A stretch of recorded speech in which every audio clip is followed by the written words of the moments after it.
Welcome to Logical, the UAE's first and still the only regular legal podcast. My name's Tim Elliott. I'm here with our legal expert, managing partner of the Dubai-based legal firm, HPL Yamalova and Pletka here in Dubai, Ludmila Yamalova. Great to see you. Good to be here with you, Tim, as always. Thanks for chatting with me. So this episode is particularly pertinent to me. I've just moved house, and I moved because I received an eviction notice within the 12-month period that is legally applicable here in Dubai. Mine was in Arabic. Understandably, it's the official language of the country. I had to Google translate mine, but that's the way it has always been and should be, I guess, Ludmila. Am I right? You would think so until recently. And that's exactly why we are having this conversation today, because things seem to be changing before our eyes.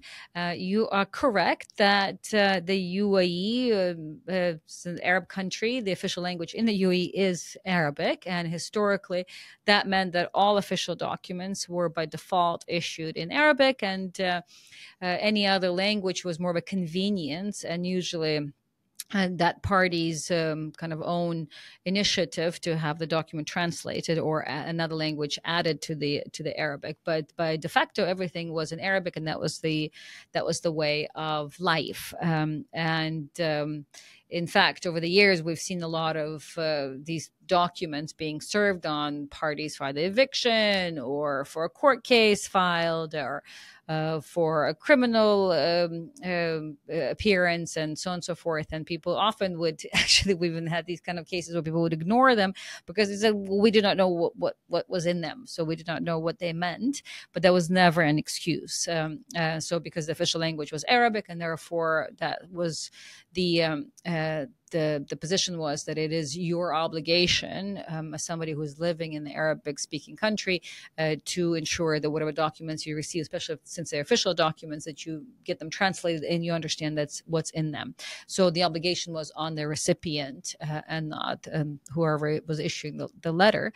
And that obviously is in most perhaps common ways we have seen being used in the context of real estate and eviction notices and other kind of real estate related notices. And often they're in Arabic. In most cases, they were only in Arabic because that's the easiest way to do it. You just go to the notary, and notary Arabic speakers, and they would by default only notarize documents that were in Arabic.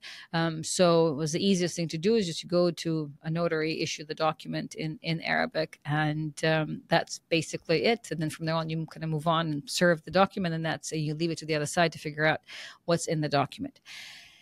Well, that's how it was until just earlier this month, and we are recording this in March of 2024. We saw a new shift, in particular coming from the Dubai Rental Dispute Center, RDC, which is Dubai's rental court. And in this particular decision, the RDC's position was that in order for an eviction notice to be valid, it needed to also be in English. And that is because the recipient of the notice did not speak Arabic. So this is a new principle, and it is a principle that we have seen come through from the courts in Dubai. So for the time being, I cannot tell you that it has a more pervasive effect beyond the boundaries of Dubai, but certainly in Dubai, as far as real estate and eviction notices in particular, that seems to be the new principle. Even more interestingly is that decision was appealed and still confirmed. So as of now, for an eviction notice to be valid, it needs to also be, in addition to Arabic, it needs to also be at least in English. So is this in all cases? No, there is a limitation. So it's in the event, in the cases like yours, it's in the event that the recipient does not speak Arabic. So your case was would have been a case in point, and that is when you receive an eviction notice and it's all in Arabic and you do not speak Arabic. In that particular case, the burden or the obligation is on on whoever it is that's issuing the eviction notice, the landlord, for example, to make sure that the eviction notice is also in language that you understand. And that's also for you as a landlord, or to have to prove to the authorities, if this were challenged before the courts, that you spoke Arabic, for example.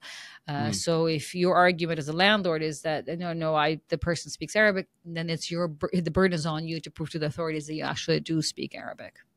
Okay. What happens if the notice is only in Arabic? Say, take my case as the example. If a legal notice is served to a non-Arabic speaking tenant, and the notice is only in Arabic, get ready. It is considered to be null and void, which means is of no effect. So in your particular case, that notice that was served to you in Arabic only a year ago, the landlord could have waited for a year. And if you wanted to challenge it, you could have challenged it right now and not move out on the grounds that, well, that notice was in Arabic only. You do not speak Arabic, and therefore the notice is of no effect. And the RDC, as per the current principle, would have ruled in your favor, and therefore your landlord would have had to serve you a new notice and given you another year for eviction. Well, surprised is one way of putting it. Shocked is probably a better description, to be honest with you. That is a new principle. Indeed, and we are surprised, equally so. I perhaps would not use the word shock, only because I think it's a great principle, and I think it's kind of exciting in the way, because it just shows you what sort of where at least the Emirate of Dubai is heading in terms of the kind of the government services that it's making available to its residents, and sort of assigning or moving that obligation on other private parties as well, to make sure that ultimately everybody is properly informed, right? And so if you receive something that is in a language you don't understand, then I guess the argument is that you're not properly informed. So it is, but you are correct. Is shocking, the way is still shocking, because like yourself, we've over the years, and I've been here for many years, we've seen many legal notices. Most of them are only in Arabic and served on people who do not speak Arabic, and they've always been sort of relied on and enforced. So this is a brand new principle, very interesting. I dare say even exciting. And it stems from a very recent and final judgment from the RDC court that ruled that an eviction notice, which was issued in Arabic only, was not enforceable. And this was because the tenant not speak Arabic, and the landlord did not submit any conclusive evidence to prove to RDC that the tenant actually understood Arabic in a way that would allow them to understand the contents of the eviction notice. And on that basis, the RDC rejected the landlord's eviction request, holding it null and void. So that's an actual decision from RDC, a copy of which we have, and it had been appealed, and it was the appeal court, or the highest, basically RDC court, that confirmed that principle, that the obligation of landlord is that the tenant must understand what's in that notice, and even if it's in official language of the country, if you don't understand, the tenant does not understand, it's the obligation is on the landlord to make sure that whatever notice that's legally issued to them is understood by the tenant or the recipient. Which makes sense. Is this a principle that applies across the UAE? Where's it? Is it limited in any way? It is, for the time being, it's only limited to Dubai, because it is a principle, right? It's not there's a change in the law. It's for the time being, it's just basically a change in the jurisprudence in the Emirate of Dubai. And that's because it is a decision of the Dubai court. And in this particular case, it's the rental court. So I would say not only is it for the time being limited to Dubai, but it's also for the time being, at least, limited to rental issues. The important lesson for here is that for landlords, if you're issuing any legal notice or eviction notice in particular to tenants who do not speak Arabic, make sure that they also include, in the very least, English. Okay. It begs the question, why, I suppose, because I've been here for some years. My Arabic is limited to pleasantries, conversational, and all the rude words, because that's what your friends teach you, of course. But I understand that that's not good enough, and I accept that obviously Arabic is the first language. So what's driving this new, approach? But perhaps we're just entering the new era. It's not so much that trying to think if there's anything specific. There's not been a fundamental legislative change that would mandate this new approach. Perhaps it's more in kind of a practical realization by the authorities, by the country, to come to terms with the fact that there's so many foreigners that live in this country, many of whom, majority of whom, in all honesty, in all fairness, do not speak Arabic. And so if you want to continue to make this country sort of appealable and appealing to not just kind of live and enjoy, but also be aware in particular of obligations, that it's only fair to ensure that whatever communications that issue, special official communications, that the recipients who are sort of to whom these communications are addressed actually understand what's in them. So I think, and we have seen this again. I haven't seen this in sort of in terms of any legislative change per se. But in practice, what we've seen is that, for example, the notary services, let's start with the court services. A lot of the court services, I mean, since the courts have gone online, and historically all the courts have only had anything done in the courts in Arabic only. And so when they went online, all those online services were only in Arabic. And as time has been sort of moving along, and this, by the way, remember with the courts, they've only gone online since COVID, so fairly recent. But we have seen, as the online systems continue to develop and evolve, that a lot of these services also were becoming accessible in English. So, for example, certain parts of the court portal would, not just the courts, but other we saw similar changes with other government services, let's say the Ministry of Health. And so a lot of these tabs, if you will, for lack of a better word, were now also available in English. Now, some of the services were more limited, and they continue to be more limited than they are in Arabic, but we have seen a visible change before our eyes, how just the portal, the interface with the courts, for example, continued to develop, not only by virtue of having more services available in the online format, but also many more of these services were now becoming at least available in English. So it's not necessarily to say that you would make your requests or communications with the court in languages other than Arabic, but rather than the information that's being fed to you that you receive is now accessible also in English. So it wasn't just even the translation of the website itself, it's just the specific services would now also be available for in English. Some other examples we've seen with, like, Ministry of Justice, for example. Some of you could even make some requests in an English language. You can even, in the Ministry of Justice is basically the federal court system. It even now offers certain, for the time being still limited, but certain court requests to be made in English, or in a different language. So, and it's kind of pre-populated. If you look at the Ministry of Justice, some of their court requests are pre-populated. Let's say if you wanted to do a power of attorney, you could do it communicate with the authorities in English. Or if you wanted to make a request for a birth certificate, let's say in the past it only had to be in Arabic. Now you can actually make that request in English. So it's more limited, but we have seen it before our eyes. We truly, sort of in the thick of the history in the making, we're seeing it evolve before us in terms of how a lot of these government services are now being more and more offered in English language. And we've seen that, for example, with notaries these days. They will issue POAs in languages, whatever other language you want to include in addition to Arabic. In fact, now there is a new service that that we're testing out that's coming from the ADJD, so the Abu Dhabi Judicial Department, with that now allows you to do POA only in English.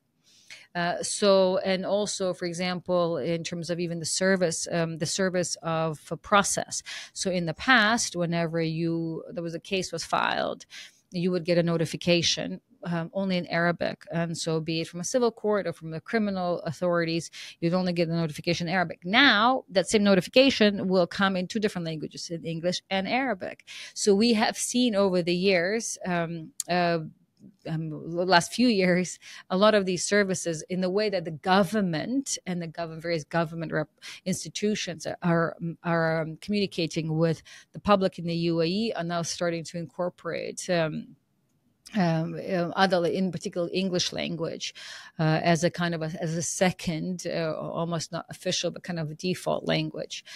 So, when I mentioned earlier, there wasn't kind of a major legislative update. That is true. This is more seems to be kind of by practice. But what we have seen is, for example, in the criminal procedure laws, and we've discussed this before, Tim, in one of their podcasts, that, for example, there is now a requirement that any time anyone makes any statements to the criminal authorities, that there's a translator there, and that whatever statements are signed by the person who is being investigated, right, that there's a legal translator that signs on to that statement.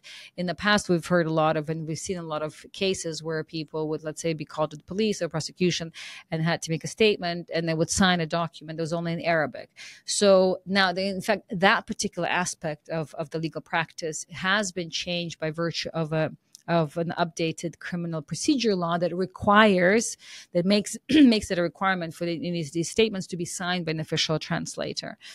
And without it, that document can be deemed void. So we've seen that kind of aspect of it be changed by virtue of a legislative and express legislative change. But in terms of kind of the user interface with all other government services, we've seen it, as I may give an example, by virtue of how you communicate on sort of information that's accessible on the various government portals. But in terms of actually a legal notice for an eviction notice that is now required to be used or to be also drafted in language other than Arabic if the person doesn't speak Arabic. That's the first time we're seeing this case. So it's very exciting, but at the same time, not unusual in light of the changes that I have just described.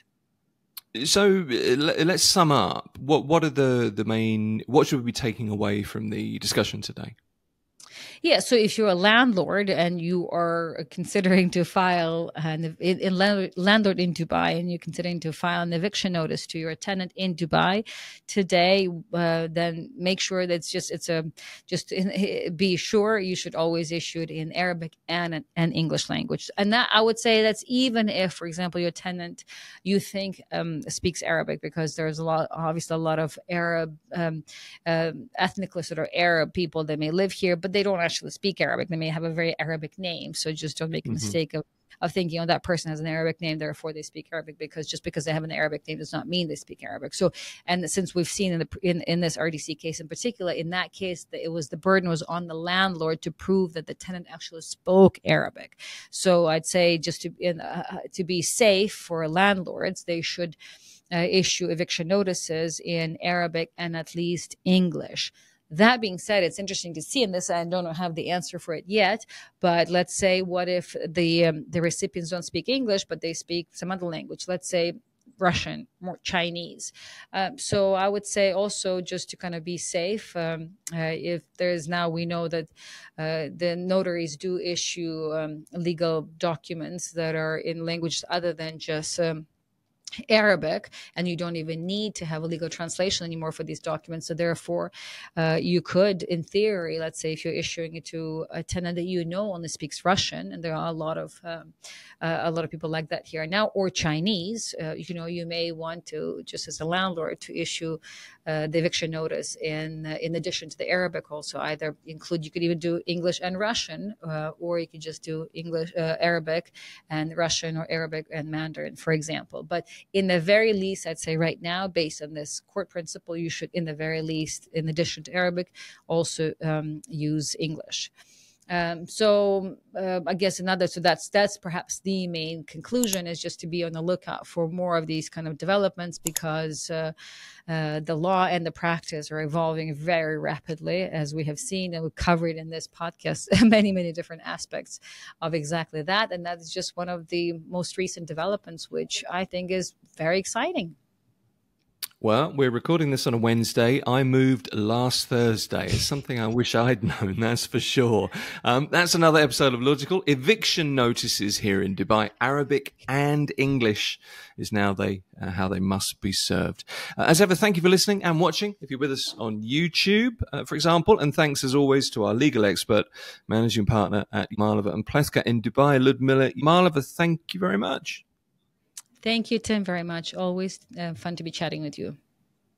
You can find us at LY Law on social media, LinkedIn, TikTok, Instagram, Facebook. All our podcasts are free at lylawyers.com. If you'd like a legal question answered in an episode of Logical, or you need to talk to a qualified UAE experienced legal professional, click at lylawyers.com on the contact button.